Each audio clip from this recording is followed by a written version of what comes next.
চুন্নু তার বাবা মার সাথে বর্ষাপুর নামে এক গ্রামে থাকতো। তার বাবা ছিল গরিব এক দিনমজুর। জমিদারের কাছ থেকে যে পারিশ্রমিক পেত তা দিয়ে কোনো রকমে তার সংসার চলত। এই অবস্থায় যদি অন্য কোনো খরচা করতে হতো তাদের মনে হতো যেন মাথায় পাহাড় ভেঙে পড়ল। প্রতি বছরের মতো এই বছরেও বৃষ্টি শুরু হয়েছিল। চুন্নু ছাতা ছাড়া কোনো রকমে স্কুলে পৌঁছলো, কিন্তু তার দেরি হয়ে গিয়েছিল। তাকে দেখা মাত্রই টিচার বললেন, এই যে ওখানেই দাঁড়াও।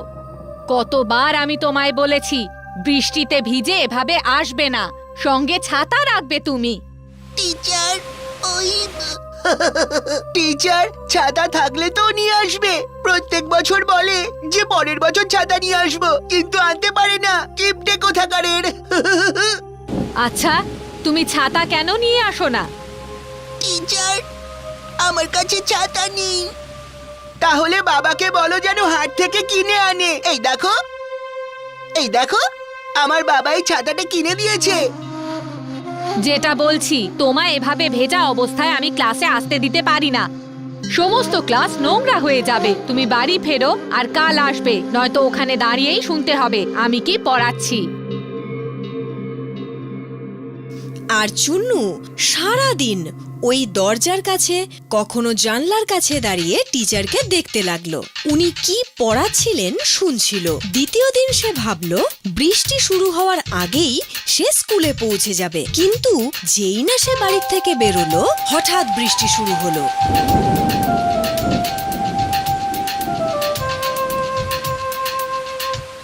বাবা, আমাকে ছাতা কিনে দাও না। অবশ্যই কিনে দেব বাবা, সুন্দর ছাতা কিনে আনবো।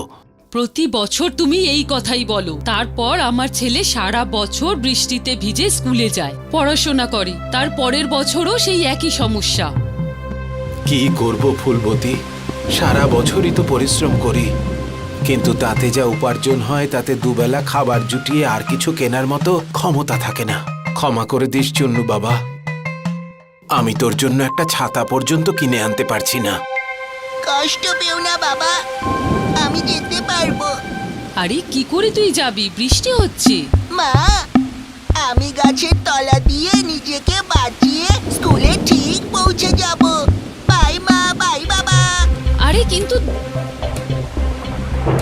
চুন্নু কোনো রকমে বৃষ্টিতে ভিজতে ভিজতে একটা গাছের নিচে গিয়ে দাঁড়ালো। কিছুক্ষণ অপেক্ষা করলো, কিন্তু বৃষ্টি থামার নামই নিচ্ছিল না। সে কিছুক্ষণ আকাশের দিকে তাকিয়ে রইল। দেখলো আকাশ কালো মেঘে ঢাকা। ও, আকাশে তো খুব মেঘ করেছে। মনে হচ্ছে আজ স্কুলে যেতে অনেক লেট হয়ে যাবে। আমাকে যেতেই হবে। যদি আরো কিছুক্ষণ এমনই বৃষ্টি হতে থাকে তাহলে কোমর অবধি ডুবে যাব আমি। যদি আমার স্কুল ড্রেসটা ভিজে যায় তাহলে টিচারও আমায় ক্লাসে ঢুকতে দেবে না। কি করি, কি করি যে? সে গাছে উঠেছে অনেকক্ষণ আগে, আর তার বড্ড খিদেও পেয়ে গেছে। খিদের চোটে সে পেটে হাত দিয়ে ভাবতে লাগলো কখন যে বৃষ্টি বন্ধ হবে, ততক্ষণ বরং সে তার স্কুলের টিফিনটাই খেয়ে নিক। এই ভেবে তার স্কুল ব্যাগ থেকে তার টিফিন বাক্সটা বের করলো। সেখানে দেখলো রুটি আর পেঁয়াজ রয়েছে। তখনই সে জলের মধ্যে ছপ ছপ শব্দ শুনতে পেল। সে দেখলো ওই গাছের নিচে একজন সাধু বাবাও এসে আশ্রয় নিলেন। চুন্নু ওনাকে দেখল, তারপর খিদের চোটে রুটি আর পেঁয়াজের টুকরো নিয়ে মুখে পুরল।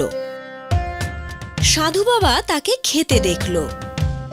চুন্নু আবার খাবারের টুকরো নিয়ে যেই না মুখে পুরল, দেখল সাধু বাবা তাকে দেখছে।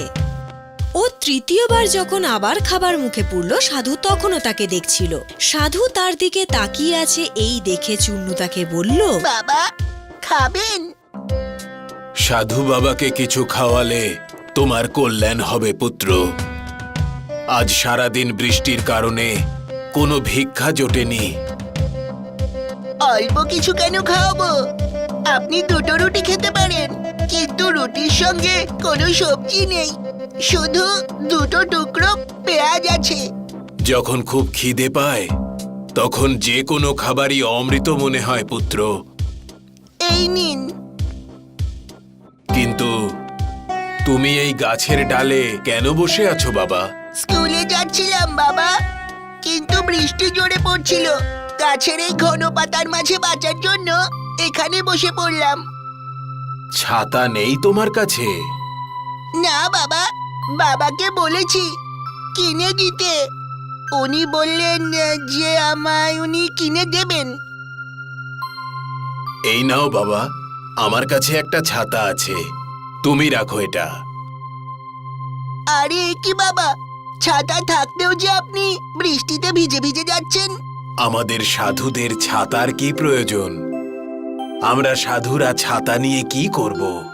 গ্রীষ্ম, বর্ষা, শীত যাই আসুক না কেন, আমরা তো প্রকৃতির সমস্ত ঋতুকে উপভোগ করি। বাহ, মনটা একেবারে তৃপ্ত হয়ে গেল পুত্র। যাও, ভালো থেকো। এই বলে সাধু সেখান থেকে চলে গেল। তার যাওয়ার পর চুন্নু গাছ থেকে নামলো আর ছাতা খুলে স্কুলে গেল। স্কুলের সবাই তাকে এত সুন্দর ছাতা নিয়ে আসতে দেখে অবাক হয়ে গেল। আরে তুমি ছাতা থাকা সত্ত্বেও এত দেরি করে এলে? এখন তো স্কুল শেষ হওয়ার টাইম হয়ে এসেছে। কাল থেকে আর দেরি হবে না টিচার। এই তো আমি একটা ছাতা পেয়ে গেছি। নিশ্চয়ই এই ছাতাটাও চুরি করেছে। গাব্বু, সবাই বাইরে আসার পর দেখলো বাইরে খুব জোরে হাওয়া বইছে। আর ঠিক তারপরেই হঠাৎ বৃষ্টি শুরু হয়ে গেল। এই দেখে সব বাচ্চারা নিজের নিজের ছাতা খুলল। দুটো তিনটে বাচ্চার কাছে ছাতা ছিল না। এই দেখে গপ্পু আর তার বন্ধুরা নিজেদের ছাতা খুলে তাদের দিকে তাকিয়ে হাসতে লাগলো। তখন চুন্নু এসে তার ছাতা খুলল আর সেই দুটো তিনটে বাচ্চাকে বলল, চলে এসো, তোমরা তিনজনও চলে এসো। আরে আমরা তিনজন যদি যাই তাহলে এত ছোট ছাতায় আটবে কি করে? আরে পুরোটা ভিজে যাওয়ার থেকে এটা তো ভালো হবে যে এখানে এলে কম ভিজবে। এসো। দেখো, দেখতে পাচ্ছিস আমরা চারজনই ভিজছি না? হ্যাঁ ভাই, তোর ছাতাটা তো দেখছি বেশ বড়। ওদের ছাতাগুলো দেখছি কাকের মতো হয়ে গেছে। গাপ্পু, চলে এসো, আমার ছাতার তলায় চলে এসো, বৃষ্টি জোরে শুরু হয়েছে। হ্যাঁ হ্যাঁ, আমি আসবো, আমি আসবো, আমি আমি আমি আসবো, আমি আমি আমি আসবো। আরে ও তো আমাকে ডেকেছে। আর গপ্পু তারই বন্ধুদের ধাক্কা দিয়ে চুন্নুর ছাতার নিচে ঢুকে পড়ল। যেই না চুন্নুর ছাতার নিচে ঢুকলো, ছাতাটা আবার একটু বড় হয়ে গেল। আর তখন বাকি বন্ধুরাও এসে ছাতার নিচে ঢুকে পড়ল আর ছাতা আরো একটু বড় হয়ে গেল। সবাই তার নিচে সুরক্ষিত ছিল। সবাই গ্রামের দিকে রওনা দিল। পথে যেতে যেতে একে একে অনেক লোক জড়ো হলো। তারাও চুন্নুর ছাতার নিচে ঢুকে পড়ল। আর ধীরে ধীরে ছাতা এত বড় হয়ে গেল যেন মনে হলো চুন্নু চুন্নু নয়, যেন কৃষ্ণ ভগবান, যিনি গোবর্ধন পর্বত তুলে তাদের সাথে হাঁটছেন। জমিদার বাবু, আপনি এখানে আমাকেই ডেকে পাঠাতেন? কোনো কাজ? আমি শুনলাম তোমার ছেলের কাছে এত বড় ছাতা আছে যে সারা গ্রাম সেই ছাতা মাথায় দিয়ে বৃষ্টির হাত থেকে বেঁচেছে। না তো, এই দেখুন, এটা তো খুব ছোট একটা ছাতা। একজনকেই শুধু বৃষ্টির হাত থেকে বাঁচাতে পারে।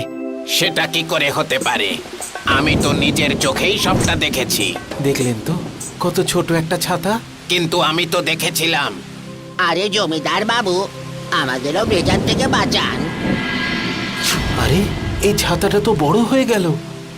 দেখেছো, আমি বলেছিলাম না? চুন্নু বাবা, তুমি এই ছাতাটা কোথায় পেয়েছো? এটা আজ আমাকে একজন সাধু বাবা দিয়েছেন। ও, তাই এতে জাদু শক্তি রয়েছে। এটা দিয়ে তো আমরা সারা বছরের জন্য জল সঞ্চয় করতে পারবো। কিভাবে জমিদার বাবু?